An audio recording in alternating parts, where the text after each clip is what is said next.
We did a really good interview today with Daniel Frank out of Silver Screen Printing and Embroidery. I'm really excited actually for you guys to hear this one. He bought a shop, a contract shop that was doing about 2.5 million revenue, and after 4 years grew it to 7. But more importantly, he has an outside the industry thinking. Like this guy comes from logistics, he comes from trucking, and the way he thinks about the team and growth and sales and customer mix is powerful. Very excited for you to hear this episode. The first thing, though, is that we got to talk about our amazing sponsors for helping us to put on this show. First up is GraphX Source. Dan actually talks about using GraphX Source as an asset to the business because he was having issues with retention in the art department. So he's testing out a designer doing production artwork, so SEPs and digitizing, and then he's going to actually test out the customer service and order entry side. So that's pretty cool. Graphicsource.com. If you need a solution to help improve efficiency and reduce costs in your art department, give them a go. When it comes to SEPs, mockups, creative art, order management, digitizing, back office admin, or customer service, they are there to help. Make sure you mention Printavo Pod when you get started. That gets you 50% off your first order. Next up, Easy Way. You know you shouldn't be spending all day cleaning dirty screens. Easy Way's line of environmentally conscious chemicals helps you get the job done faster and more efficiently and will cost you a fraction of the cost per screen. Cost, reducing. 701 and 842 are Campus Inc.'s favorite Easy Way chemicals to clean with and to work with. Honestly, they work with 100 plus distributors, but they're really there to be able to help you. So reach out on how-tos, best practices. If you're stuck, if you want to get more efficient, check them out and reach out. Supercolor is the world's best heat transfer. It's made for screen printers by screen printers. And honestly, they understand the pressures and expectations of the screen printing business. And so that's why they really pride themselves on being super fast and super easy. Steven's mentioned so many times just on how many times they come through in a pinch, getting things done quickly, any issues on reprints. It's just, they are there to help. They've got an incredible customer service team. That's a big part of Supercolor. And honestly, a big part of being a partner that you need to help you grow your shop. Mention Printavo and enter in the code Printavo15. That gets you 15% off your first order. Last but not least, Multicraft Daddy. Go to multicraft_daddy and shoot him a DM. Why? Because he's giving out PMI tape every single week to people who send him a DM. For over 50 years, Multicraft Screen Printing and Digital Supplies have been providing you with top brands at competitive pricing. And if you mention the Printavo Pod, you get an extra 10% off your first order too. So send him a DM. He loves to be able to chat with you. Thank you, Dave, and the team. We appreciate you. Let's jump into the episode. Dan, I was going to say Nick Wood introduced us. If you could describe Nick Wood in like 3 words, how would you describe him? The ultimate sales guy is what popped in my head. He's just classic, really good guy, very outgoing. Love the guy to death, right? So he's just perfect for the role, if you ask me. Do you guys use GraphX? We have one outsourced in Honduras for art, but we're thinking about bringing on a couple more. Why'd you get into that? Did you have them in-house and someone left? Or We have in screen print, we have 4 artists, but we just felt like, it's hard to train and get a good artist and we would lose them. And, so we felt like it was worth a try and it's worked out really good for us. So we're going to bring on, attrition or growth. We're going to bring on another one. And then he also has customer service. So, we're thinking about doing some order entry stuff with him as well. Do you feel like, okay, what are there specific things that they do like very specifically, and then your artists in-house do something different? Yeah, they do a lot of. We have a portal system, which is our management system with our customers, and they upload art, so they go ahead and set it up for us. They do a lot of the back end stuff, kind of the more administrative. Also, they do some really good SEPs and things like that. So We got a guy named Manuel. He's pretty talented, actually. So we'll give him also, you know, actually pretty complex steps and things like that, and he'll work that. Some concept art as well. So, you know, I think, you know, pretty talented guys, and I really like that we lost, I can't remember her name. We lost a gal, and Manuel stepped in, and they had him trained, and it was really seamless. So that's kind of why you pay for outsource, right? That there's a team of people that know your business, and they do a good job at that. I think that's probably the most valuable for us, is that we feel like we have support there as well. So I know you bought Silver Screen Printing, and you guys are doing, and I can bleep this out if this is not public, but $7 million as a contract shop plus. So, but you bought into the business. So I'm kind of curious, what were you doing before? And then we'll get into the Silver Screen Printing side. I was in, the reason I moved to Reno is it's real close to my hometown. It's 1,900 people. It's in the California side, but if you know Reno, it's right on the border of California. So, you know, it's kind of coming home for me. But I was in construction, and my dad and I, mid 80s, hit the Jimmy Carter era where the interest rates went almost to 20%. And we lost our spec homes, and so him and I actually roomed up in San Jose. I went to San Jose State University, and he went back to Ford Aerospace and got my degree. But I always kind of wanted to do the international thing. I mean, I just had a passion to travel, so I got international marketing degree, did an internship in Germany, and then I just got into logistics. So if you know anything about logistics, it's not too sexy. I mean, it's trucking and warehousing and ocean freight and air freight. But I did that for years. Lots of travel. Met a lot of really nice people. Kind of rose up the ranks to CEO in the last 3 positions. And Wait. That's pretty cool. So, and what kind of trucking and logistics? Because I hear that a lot is like trucking, like. And I just think of the stuff that we do with trade shows and you know, shipping. And how bad we are at it. Yeah. But Dan, was this like Bruce a bigger and I company? could never. Yeah, Bruce and I could never do that. why is that? There's just so much we usually detail book- oriented. We have messed up more trade show logistics things than a lot of other things. I'll just leave it at that. But okay, going into it, like, yeah, are you allowed to say the names of these companies? Because I think logistics industry is fascinating. Yeah, I worked for Geodis Wilson. At the time was a company called OHL, a big warehousing distribution company. They did, you know, air freight, ocean freight. We got bought out by a French company. I decided to depart with the buyout, and that's kind of the gig when you're, you know, when you rise up a little bit. Especially, there's a lot of merger acquisitions, so you kind of, you know, you're on. I came on board with that company as kind of a group of about 9 executives to save the company, which we did, owned by private equity. So when they sold, we kind of all went our different ways. I went to a private company called Weber. They are a big warehousing distribution company in LA. So I moved to LA and ran that as a CEO, about almost 1,000 employees. I don't know, 4 or 5 million square feet of warehousing, trucking. You know, we had lots of power units and stuff. So that company was struggling as well. We turned that around with a team of people, and you know, that was a good gig. It was Wait, what is your approach as a professional CEO coming to a company of that size? You said not performing super well. How do you look at it to say, okay, here's the systems I'm going to, you know, think about, or methodologies I'm going to think about to be able to turn this thing in the right direction?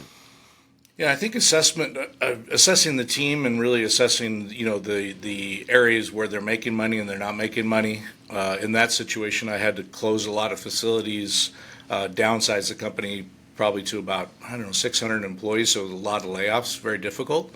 You know, I was kind of the turnaround guy, so you go in there and it's a tough job, but they had a good executive team, and so we just really looked at the technology which was behind. We looked at the facilities that were losing money and the verticals that were in that, you know, and then we had to assess all the clients. You know, can't speak about how bad it was, but it wasn't great at all. But you know, I kind of just got into become what's the most in the industry is called a turnaround CEO. I'm not sure that's just logistics, but you know, you got to be the guy that goes in there and makes all the hard choices, right? And And then, of course, sales is really, really important. So, we had about 9 salespeople. I brought it down to 3. And then just the real effective guys. And, I was on the road constantly meeting the customers and working through the process of getting us to profit. We did it in about 15 months, so that was pretty good, but very stressful for sure. That was an independent owner. His name was Nick Weber, and he's a great guy. He's in his 80s, and he sold to private equity as well. It's kind of you get into this save business, and it's lucrative as a CEO for sure, but it's you got to be on your game, and you got to be fairly aggressive. When you get rid of the unprofitable parts, how do you start? Is that the rebuilding phase then with the team, and then the doubling down on what works? Yeah, one of the things that I found is that there's a lot of bloated areas in companies that have traditionally gotten to the spot where they're losing money. So you've got to really refine and downsize the areas that are not effective. For example, accounting was struggling. The CFO was really over his head, so I brought in a new CFO, and she was really, really good. She's still there. And then the other problem with logistics, which I found also in screen print, is that half the customers weren't making money. So you've got to, and it's not always raising rates. It's really finding out if it's a fit or not. So it's kind of hard to educate on where, but if you have a 300,000 square foot warehouse and you have 50 clients, for example, I would bring those down to 15, make the hard choices to bring it down to 15. You have to be kind of fearless because you're going to end up with empty space, and then you have to backfill that with customers that are profitable. So it's kind of a double-edged sword. You're downsizing and you're upsizing at the same time, if that makes sense. This is, okay, Farag, this is like the whole thing where this is, if a CEO came into your business today, what they would do, this is what I'm always interested in, because it's like, I think people who start the business versus come in later have such a better perspective of what's going on, where there's maybe a lot of passion projects, or no, it'll work, or you keep spending dollar after bad dollar. People are harder to really part ways with if it's, I got to rehire, I got to do this and this. And, it ends up that folks just stay around a long time who may not be a good fit. But you have that like, whoa, what's going on here point of view. Anyway, that's why I'm interested. Yeah, I mean, I think it's harder to say no than it is to say yes in business, and seasoned executives that are non-biased know how to say no. Like, it's so hard for me, Dan, to say no to something I really want to do but shouldn't do it in the business, right? Either that might be equipment, that might be taking a job, that might be giving them a price break, that might be all those different things. I feel like when you're the owner, founder, you're kind of a bleeding heart for your customers, right? And I feel like that is like one of the deadly sins of small business owners. Yeah, there's a lot of emotion, I think, that goes into business, and I think that's great. But sometimes, when a company's in trouble and they're not going to be able to pay their bills, you have to make those hard choices. I think with the customers, I mean, for sure. I think also, I was thinking while you guys were talking, it's also internal as well. Like at that company, there was 3 legacy salespeople that hadn't sold in years, but they were just camping on their accounts, right? So they were highly paid, and I couldn't really get them to kind of re-engage in hunting instead of farming, if that makes sense. And so, it almost like the customers and them went at the same time. Not something you enjoy, but it's, the way I looked at it is I was hired to do a job, and I need to be objective and I need to be fair, but I also had to make rapid, fast choices to make sure that the company became stable. How do you do that with some of the people that have been there but aren't probably performing as best as possible? Unfortunately, you don't have a long timeline, but one-on-ones, really sit down with them and try to make sure as clear as possible that you're explaining the objective and how critical it is. But I think sometimes, kind of like you said, Stephen, is that they don't really believe the landscape's ever going to change, and they just kind of go through the motions and they think, well, here we go again. But unfortunately for them, that's not the case, but you're trying to your best to educate them and say, no, this is really, really important to get your support. But you've got to get support as quickly as possible.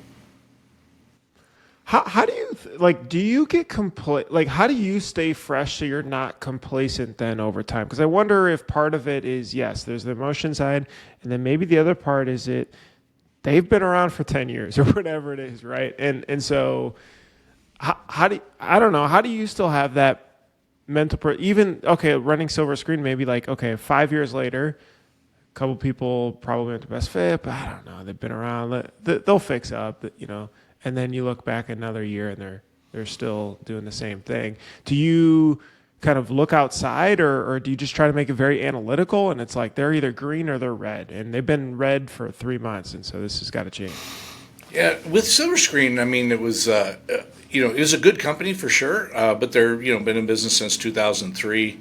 The owner kind of began to burn out and really shift his priorities toward his family and different things. So, but a really great guy, by the way, is he's still on as a consultant. And one of the reasons I bought the company is I could tell he's just a good guy, right? And he really built a good company. But there was some areas in the business that need to be addressed. But COVID hit by about the time I was, I had a lot more patience here because the company's making money. Just trying to get to know folks. But about 7 months in, COVID hit. So we had to shut down. We were not considered an essential company, I thought. And then we reopened with 12 people. So we went from 43 to 12. You kind of pick your best 12, right? So we did furlough everybody, but some people I didn't think were a fit to come back. So I would say that COVID kind of helped that sorting process out a little bit, if that makes sense. Yeah. So let's talk about. I think the same. I say a lot of times COVID was the biggest reset button on my business, where you take it down to the frames and the bones, and then you just slowly start building it back up. I think a lot of us would argue that happened, and then you didn't feel as guilty, right? Because your employees either got unemployment or furloughed or whatever that is. So, could we talk a little bit about the M&A process? Like, how did you? It's obviously fascinating that you're now, an executive in logistics. Now you're like, okay, I want to come back home. Were you searching for a screen printing company? How did this all come about? Yeah, true. You don't see that very often, by the way, if that is the case. Is there a Facebook group I don't know about? Buying and selling your My shop. buddies come and visit, and they walk around the shop, and they go, what were you thinking? And I said, but my whole thought process was, I'm a B2B guy. I don't want a pizza parlor, right, or a retail shop or anything like that. Because of logistics, I support it. Logistics companies support the manufacturing. So I was, for example, one of my accounts some time back was Starbucks, and so I helped them, redesign some of their manufacturing processes, going in and going out. And so I was always intrigued by manufacturing. They did the coffee roasting and a lot of the warehousing distribution we did for them, and I just felt like it was a good fit. One thing that I've always said, and you always want to be as humble as possible about your assessment of what you could bring to the industry, but I saw it as an art business. I saw a lot of focus on art, but I didn't see a lot of focus on production, and meaning that efficiencies, things like that. I think it's a great, fun business. I really like it. I'm glad I came to it, but I think there was some opportunity for me to really, look at the business more as a sausage factory, and although the art's important, if you don't get the goods out, you don't have speed and quality. Like, we're at 5 days right now, and we have 130,000 pieces either coming in, and we're cranking it out the door. I would say that the owner before, he was good at speed, but he wasn't, scalability was a little bit of an issue for him. So how do you really look at the business and say, once the order's ready and you've got the proofs and you're all ready to go, how do you get the business, how do you get it out as quickly as possible? And you want to keep your quality up, so on and so forth. But so we're just really looking at those things and really trying to refine those as much as possible.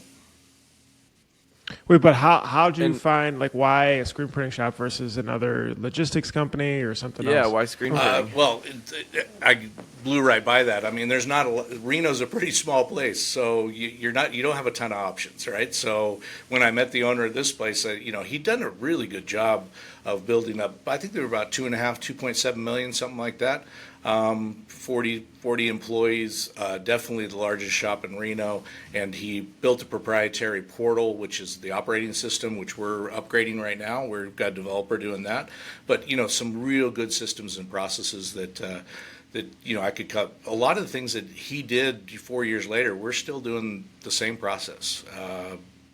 But I don't think, the measuring the business and trying to get the best out of people and trying to create a meritocracy, as we call it, and really make sure that the printers are scored in regards to their production and what they're printing versus what their possibilities are, and making sure, like, we don't do yearly pay reviews. We do it based upon merit, meaning that we score them and say if a printer starts at, say, 80%, which is about normal, and they get a coach to do that.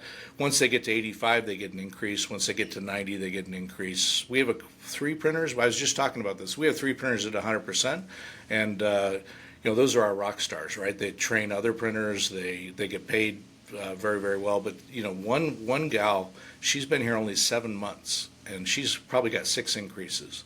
So the question is, how do you measure performance and how do you reward that? And in this situation, the printers are key, right? Your floor is key.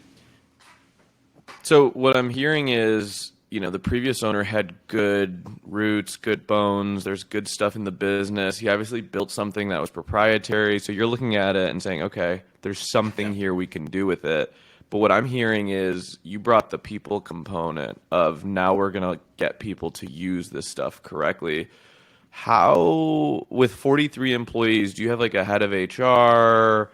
How do you start, if I'm a shop and I have 10 employees and I'm like, I want to start doing what you're doing, where do you start? Is it a clipboard? Is it a person? Like, it just seems daunting when you talk about that stuff, but it's something that we all get googly. Yeah, so we're at 92 employees right now. I checked before I got on here because I knew I'd be asked. So, we've doubled the staff and, 2.5, almost 3 times the size of the business. But what you're saying is what was the starting point? And I think all owners struggle with this, especially when you build a company.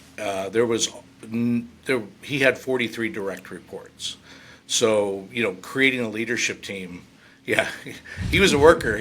We're talking, many, many hours per day, comes in at 5 and leaves at 7 or 8, and he could work, that's for sure. But, I have 5 what we call coaches now. Coaches are managers, and really delegating that authority, working with them. We give them their own P&Ls minus the SG&A, working on labor, working on training, things like that. The good news is that there are 4 employees who have been here almost 15 years. 2 of those are key managers as well. So I should have said, when I came also, I looked at the tenure of the employees and the quality of them, and I thought they had a lot of potential that just hadn't been developed. And when I say developed, I mean their leadership skills hadn't been developed. Does that make sense? All right, real quick, I got to tell you something. This is really interesting, and here's why. We formed a company called Printavo. You may have heard of it, but it has 3 different brands right now: Printavo, Inksoft, and Graphics. So we're all sister companies now, a big happy family. What we're able to do is Printavo's managing your shop management and workflow organization. Inksoft can run your website and handle online stores at scale, so running multiple different stores for fundraisers, schools, company stores, and everything in between. And Graphics Flow is a brand new product to be able to help reduce all the back and forth with art. So it has a huge art library that you can put on your website so customers can see and pluck what they want. Plus, you can also be able to collect different ideas and send them to customers to approve as well. Really, really cool. Plus, in-app editing. It's like Canva, but specifically for shops. All right, check it out. All those brands are on Printavo.com. That's Printavo.com. All right, thanks. Okay, 2 things. One, curious how you develop them, because we always talk about the whole, do you try to promote within? The manager versus contributor roles are very different.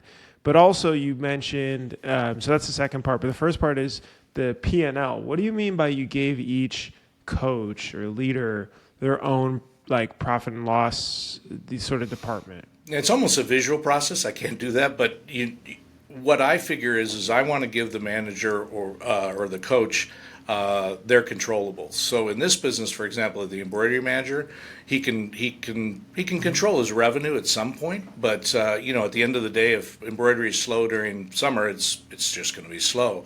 However, he can manage his labor.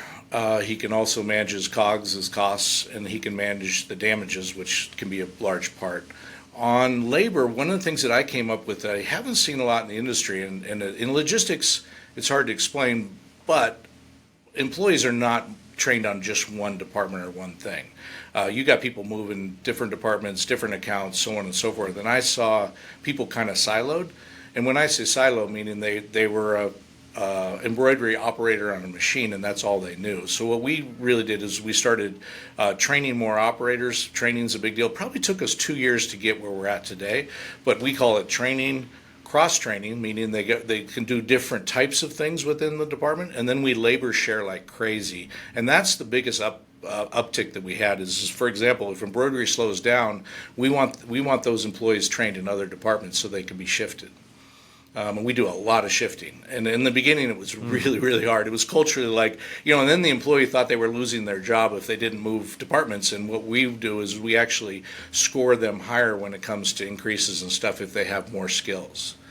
The culture today is that you may be working in logistics one day and doing tagging or receiving, and you may be pulled back into embroidery in 1 or 2 months, and there's really no longer fear with the employees, and there's no longer kind of ownership by the managers. I think that's probably our biggest uptick because controlling labor and the cost of labor is critical for this business. And it's seasonal; it goes up and down, so on and so forth. It's really interesting. Okay, when we talk to a lot of shops that are a mix of contract and retail, they're always saying, I'm trying to get rid of contract work. I'm trying to get rid of contract work. I'm trying to get rid of contract work. Whereas you have turned contract work into a science. You kind of said it earlier, sausage manufacturing, whatever that might be. What is your specific role every day, Dan? What do you do when you get to your office? Because your playbook seems like everyone should be doing it, but you might be one of the only shops that we've talked to that are really doing it. I don't know, Bruce, about you, but a lot of stuff you're saying is awesome. So what's your day-to-day Well, I started role out in sales, I'm my role in the company is to bring in customers. The good news about contract is you don't need 10 customers a month. 1 or 2 is fine, right? Because it takes time to onboard them. I also shifted the focus from local. We were 70% local, probably 50% promotional companies. So what I thought is let's focus outside of Reno. But if you know Reno, S&S and Sanmar are here. There's a huge UPS hub. We can serve the West. So my whole mindset, I kind of sat down with myself, if you would, and really, and I kind of just took this on my shoulders to say, what do we need to do? And I thought a few things. Number one, go from a local printer to a regional printer. Stay with what I call business to business, which is contract. Don't get distracted by retail. And I don't mean that's a bad strategy for another company because I heard it oh, you want to buy the garments. And I thought that's just not our gig. We don't have a big front end, and I didn't want to build one. And then sports and promo were kind of the things we did. And I felt like getting after into retailers, it's not retail, but retailers, and supporting them. We import, we don't import, but 40% of our business now is retail. It was 0 when I came. And, we built racks. Of course, I'm a logistics guy, right? So I told them, hey, bring your imports here. I'll pick your garments. I'll go ahead and, do the printing and then ship to the stores. So that was a big item. Also, I thought the uniform companies were, a good vertical as well. So I know everybody uses the word contract, but the way I look at it is we had to make a decision, and it was done by the owner before, and I supported it, was let's support businesses. I know everybody uses the word contract. When I came in the business, I thought, oh, great, contracts. There's no contracts. I thought, oh, where's the contracts? No, there's nothing. There's no contracts. When I realized it's garage shops offering contract and pricing. What I also found contract is getting other business from other printers that were full. And I thought to myself, so just to make sure you guys are clear, we don't do that. we support businesses, and we'll support them in any way possible, from inter-tag printing to ship to home to ship to stores. We do tagging and bagging and all those the fulfillment was not a product here, but we rapidly built that. So if you think about it from my perspective, or if I'm communicating properly, sure, we're a contract shop, but we're really we serve companies that serve customers. We don't serve customers directly. We provide the support that's necessary. And I think you have to build out those, I think diversifying into different verticals, and also trying to figure out what more support can we do. I mean, it's pretty cool for retailers to be able to ship their imports directly here, and for me to be able to rack them and then pick from there. We have one client that closed down a 30,000 square foot warehouse, re-engineered their entire business model, and they don't touch anything anymore. We do everything for them. Does that make sense? So the whole growth of the people side is big. How are you determining that versus the internal promotion to one of these coach roles versus trying to find someone that has the experience? Yeah, I think that the one thing that I could have ended up in trouble had it not been such a solid buy, again, the integrity of the owner and the longevity of the employees, is that I don't have the technical expertise in this business, and had I lost some of those managers, I think I could have been in trouble, because it's a very technical business. My screenprint manager's been doing it for 14 years, right?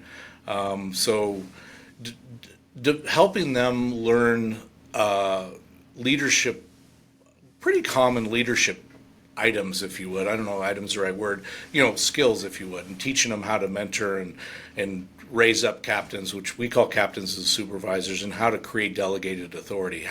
How do they would come to me with every question, and I would tell them, I'm probably the worst person to talk to. You got to use your expertise. What resources do you need? Right? Does that make sense? And so developing that trust. But the different, I'm sure you needed to fill some manager slots too, right? In this, because there's 5 people reporting to you. Did you promote from within? That's a good question. I promoted.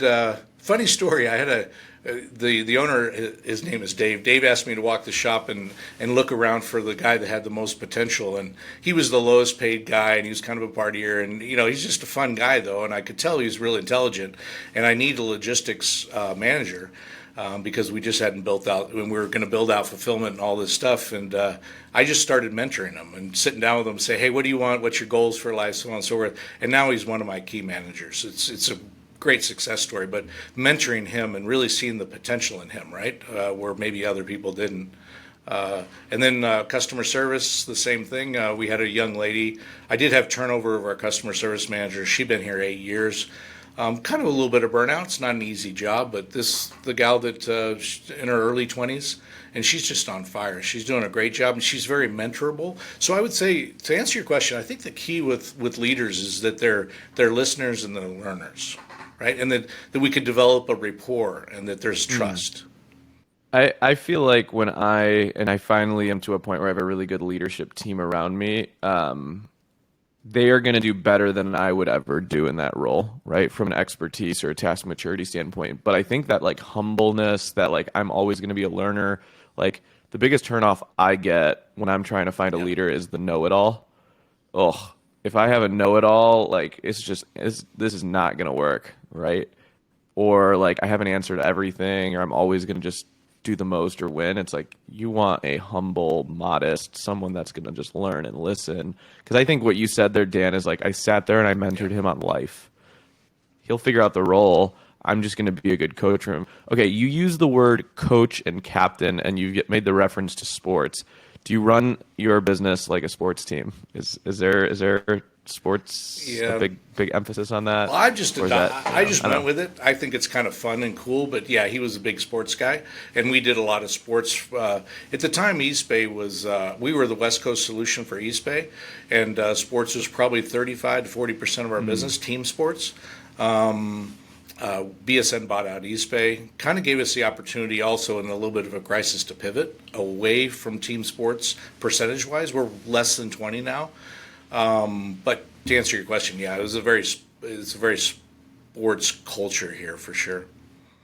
And again, I like sports. So, I think that the problem with team sports, and I know, Stephen, you're in that sports and school area, is that if you're just team sports, you've got a game coming, right? And it could be very destructive for the shop if it's 50% of your shop. So retailers, for example, it's a sausage factory in the sense that as long as you're hitting their time frames, they don't care if it's Wednesday or the next Wednesday, as long as you're doing what you've contracted out. So. Yeah, there's a book, it's called The Score Takes Care of Itself. Bill Walsh, coach of the 49ers. I don't know if you've ever read it. But he talked about business as a football team. And, everyone learning their routes, even the parking attendant on game day. Super, super awesome. But we at Campus Inc. just did a talk a couple of weeks ago about how, everyone's got their different roles, and it's important that the defensemen go to the defensive back coach, and the quarterback go to the coach on the sidelines or their offensive coordinator. But the defensive end should not go to the owner of the football team, because there's just so many breaks when that happens. And so I use a lot of analogies. I've started to use a lot more analogies of sports, and I could just hear it coming out of the way you talked about it there. Are there any frameworks, books, Bibles you swear by that have helped you become the leader that you are? Yeah, I read a lot. I was just going to look back.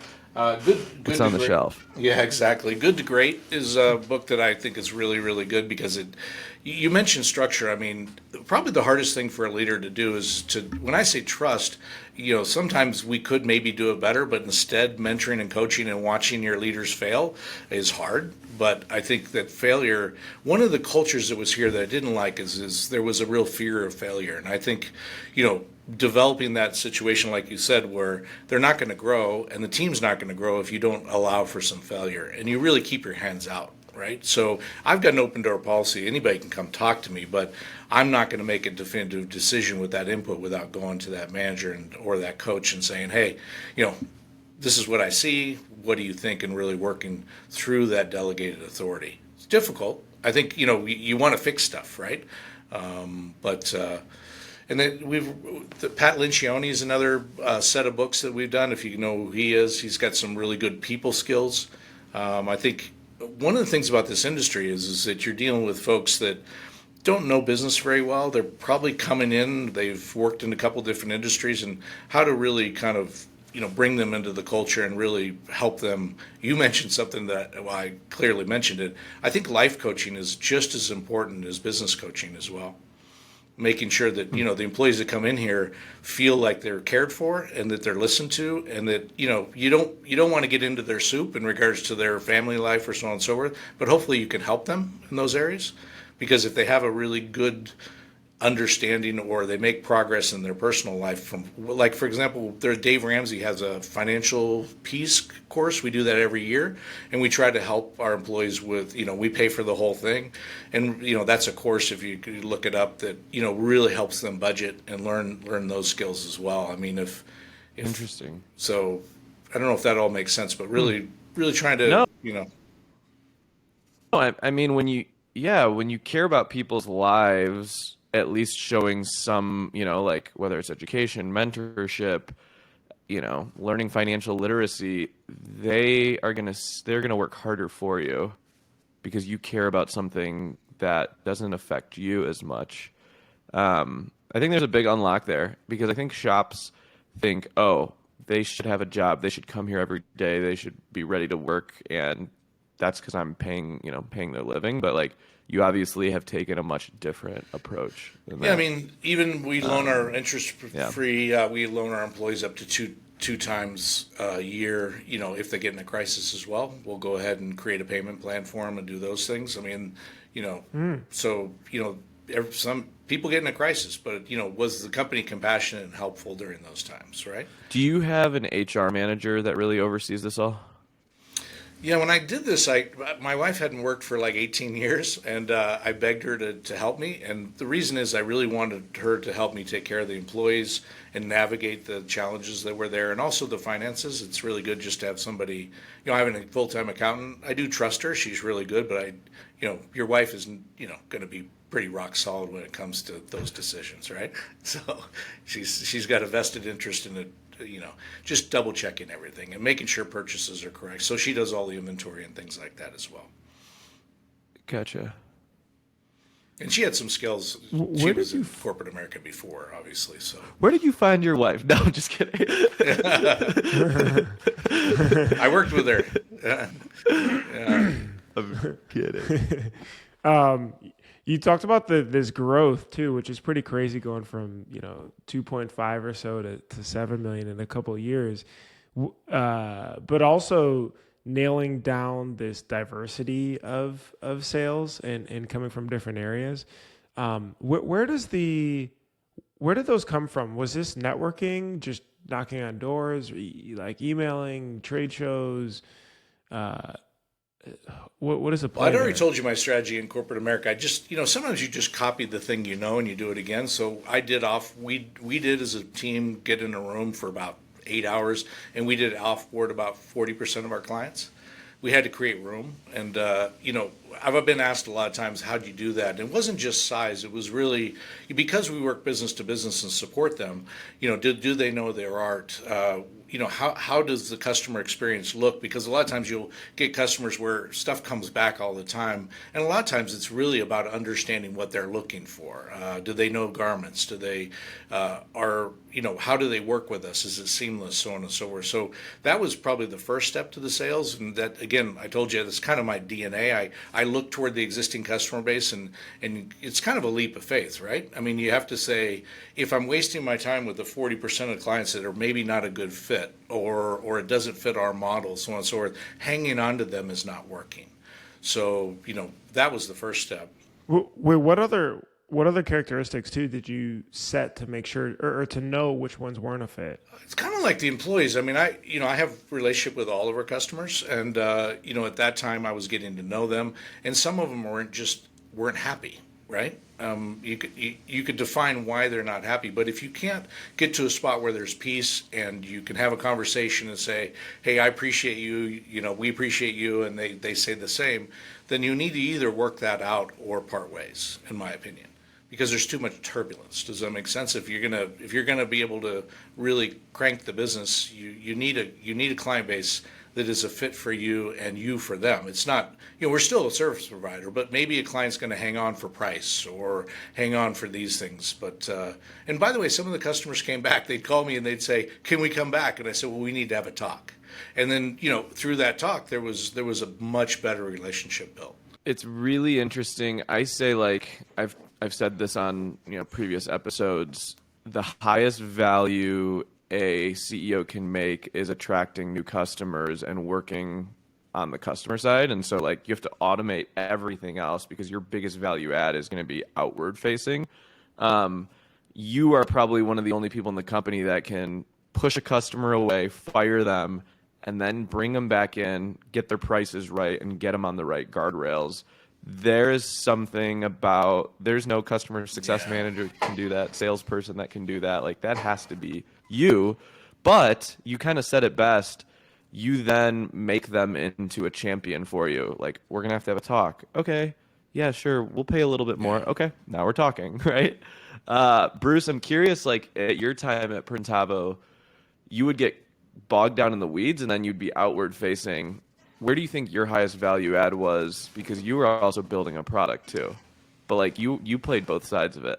I would say, and just hearing you, Dan, is just like, I don't think I was spending the right time in the right areas as much. I think that comes from when you start it. It's like this sort of it's like you seem like you're the 1 to 100 guy, and I'm probably like the 0 to 1 guy, and those are two different skill sets. Whereas, building it from nothing, it's like, yeah, you're just in the weeds. You're doing everything. You love, like, putting those little tidbits together. But then that skill set sucks going from 1 to 100. Like, that's just not. And then you're like watching you. It's like, no. This is right. You're playing chess now. I was just playing Connect 4. So.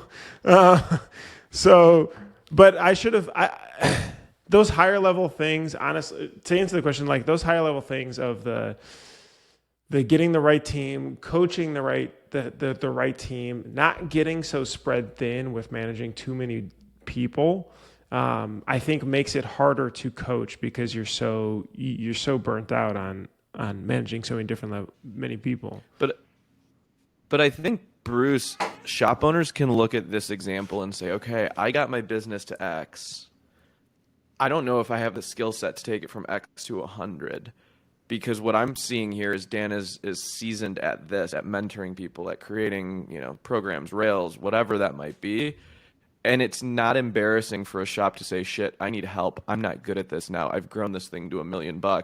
I'm going to bring consultants, coaches, other owners in, whatever that might be, because that's what I'm also hearing, Dan, is, you have a really good relationship with the previous owner. There's a great legacy plan. He has an exit. You have a career. There's a lot of really positive that comes out of being very aware of yourself as a business owner. I don't know if you want to talk about like that awareness, but you don't see that happening. Well, I know you guys are involved in some investment money. Stephen, I love your story about Mark Cuban. By the way, that was just classic. I've never even heard one like that, so that was really great. But there's doesn't suck. no. Just that you did that. I mean, I thought, wow, that was kind of a ballsy move, if you don't mind the language. But investors are challenging. I mean, the reality. And I also heard you say it because I've listened to a couple of podcasts.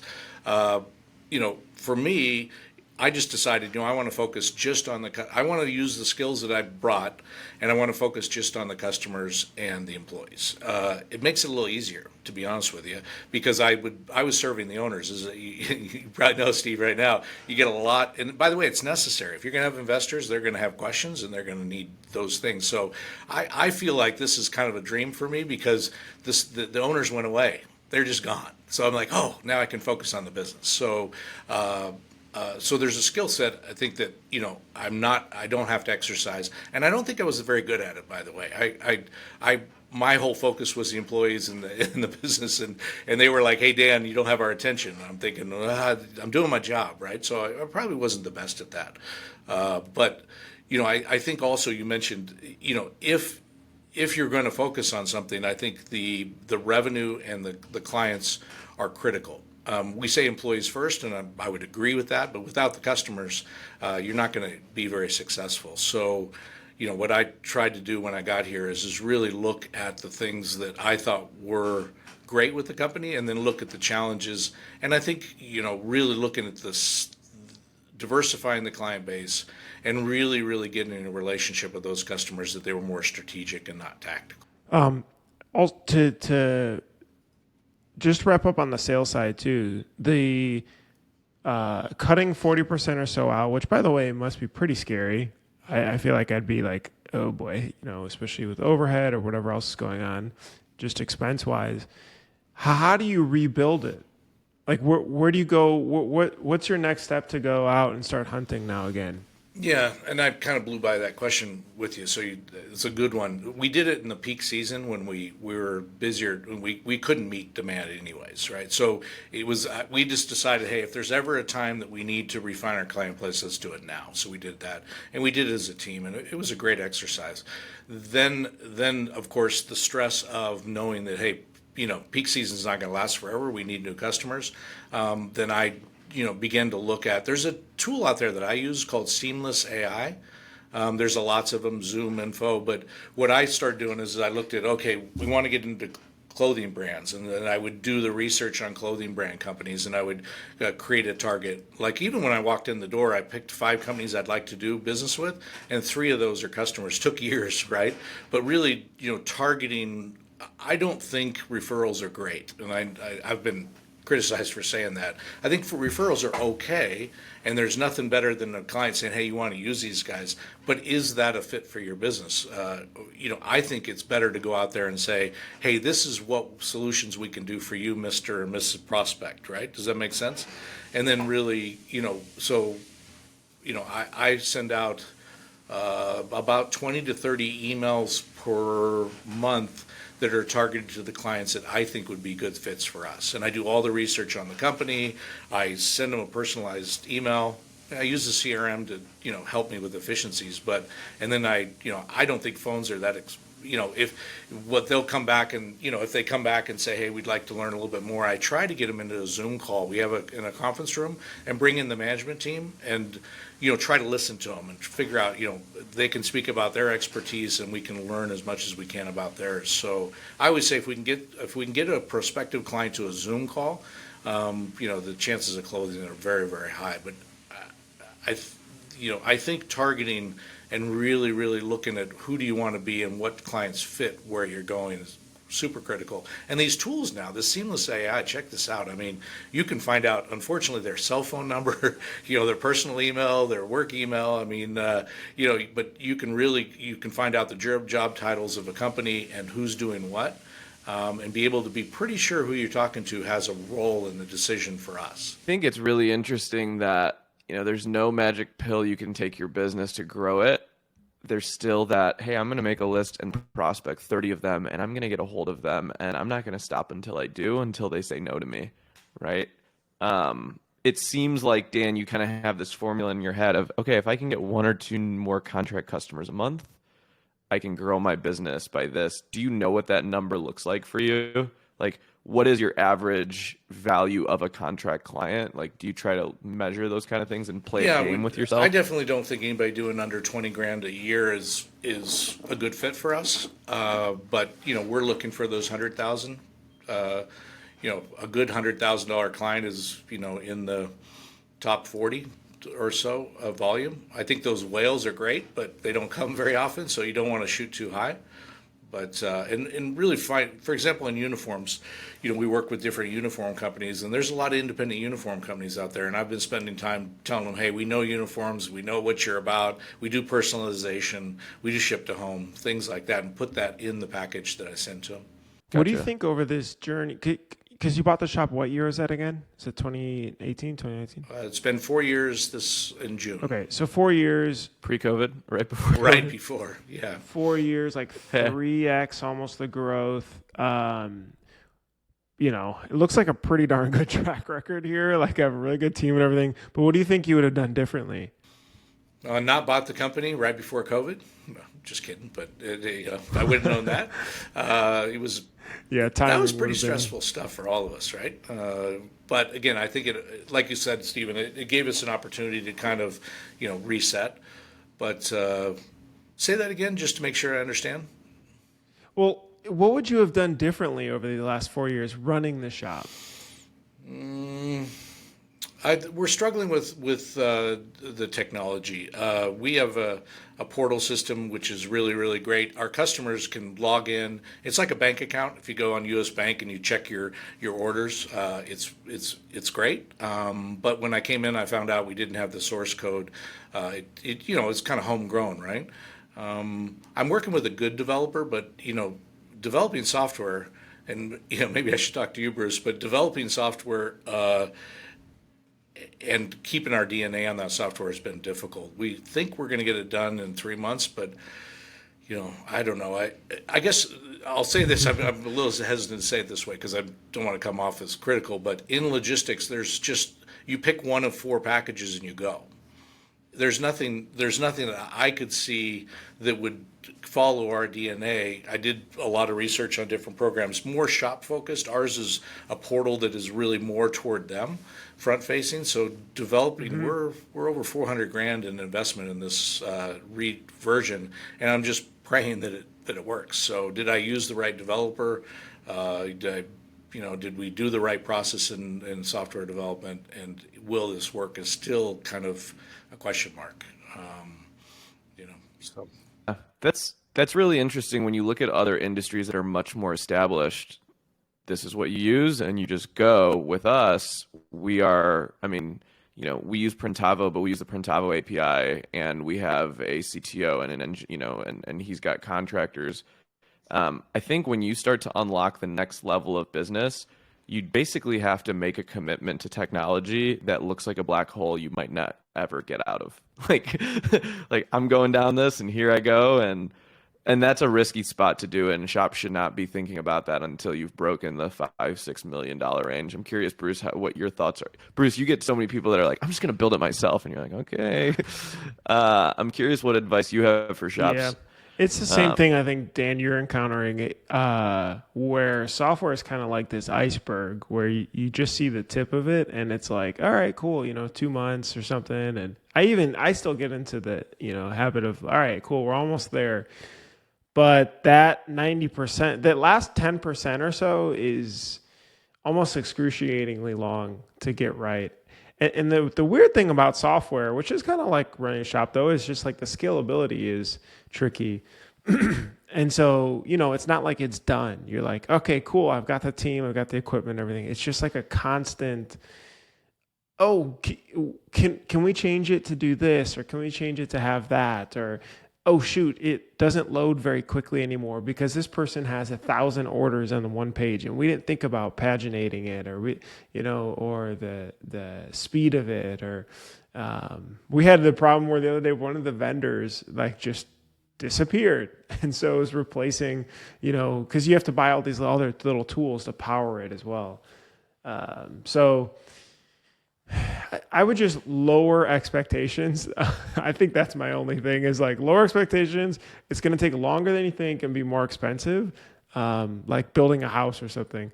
But the shops that unlock it, pretty cool to watch. It is. When they get there, it's pretty cool to see like liquid graphics and the systems they've built. It's pretty cool to see, But I think the other thing too is that everybody has a web of systems. Like nobody, even the larger shops, they will have, this connects to here, this person types this data into there, and this feeds here, and then I download it into Excel and, parse it.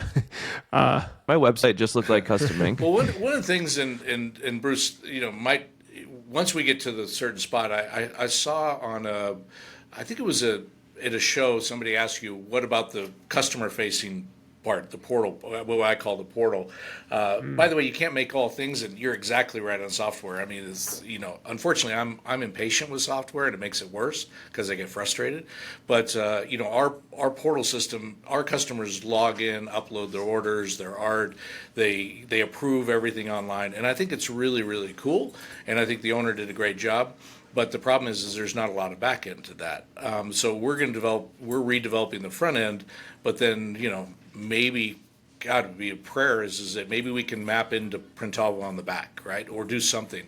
I think I don't think we can go it on our own. Just keep, what do we get up to $1 million investment in software because we're on our own, right? So, hopefully, friends, there's a solution where it's like, hey, this is the time where here's some tools, and I think the industry is growing up. Obviously, you've done some great stuff, and I've followed your stuff, Bruce. But the question is for us is when and how can we integrate that, and hopefully, there's where we can kind of outsource more of our software and our systems. Or at least integrate them together. Definitely. We'll chat. Good. My last kind of curious question is, how did you finance this business? Like, how did the money and reinvestment? First of all, just buying the business, and then did you have to reinvest more? Was it profitable enough where you could reinvest just with the business? Yeah, there's a lot in acquisitions. It's so funny. I was in merger acquisitions, and I did it, and I did what you guys probably know as an asset sale. I think, Stephen, you went to a C corporation for your investment. I was used to stock sales, C corporations. Mark Cuban's a pretty seasoned veteran, so he probably said, hey, we got to restructure your company. The only way to buy a small business that's an S corp is through an asset sale. I don't like it. You basically, just so you know, you lose all your credit. Right, I had to use my personal credit on the business because it's a new EIN number. I've made this a C corporation. I said I'm not going to go through that again. If somebody wants to invest or buy the business, it's going to be a stock sale. So as far as capital, that created a lot of constraints on capital. I've pretty much bootstrapped this, and that's not what I envisioned. Pretty tough. Also, you mentioned when I bought the company, I didn't understand how old the equipment was and the liability of the capex. So I still would have bought the business. It was a fair price, but I did not budget. Like we have 44 Tajima heads. We only have one machine after 4 years left. That's the same machine. Everything else I sold for used and had to buy brand new stuff because it is at the end of its life. The same thing with the presses and things like that. Again, not a knock on the owner at all because he was doing the best he could, but I didn't have the expertise to understand what I was looking at. I think we put $3 million probably in capex, something like that over 4 years.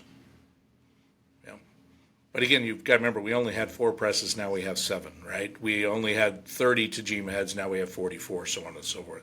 But still, it was, so to answer your question, that was the part that I didn't, I didn't smile about, and I thought, well, I missed that one. But, again, it's just part of the business. Right now, we're in a rhythm where we work with the leasing company, and I just look at it as if I buy this piece of equipment, what is the monthly payment, and what can I make out of it? And a pretty good rhythm with that now. Couldn't do that in the beginning.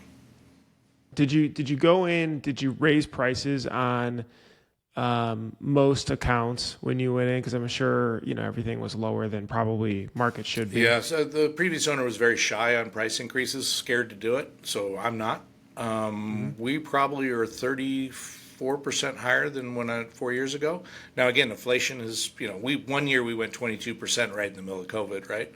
But I think our prices are marketable. What I will tell you, and I'll say this gently as well, is I think there's some idea out there that screen print is kind of a low-paid industry. We definitely were below market as far as wages. We didn't have any benefits. I just felt like, if this company is going to make it, I have to raise the prices fearlessly, and I have to be able to pay market rates. You don't walk into Silver Screen and make more than a competitive warehouse or so on and so forth. But the warehouses were $2 or $3 higher than us in pay. So, you got Amazon here and Tesla and so on and so forth. I mean, so I just kind of took a leap of faith. I call a lot of the customers and say, hey, look, I got to get the quality. I got to get better retention here, and I've got to get higher quality employees. I need your help. And then And did you raise them? Do you raise them annually too?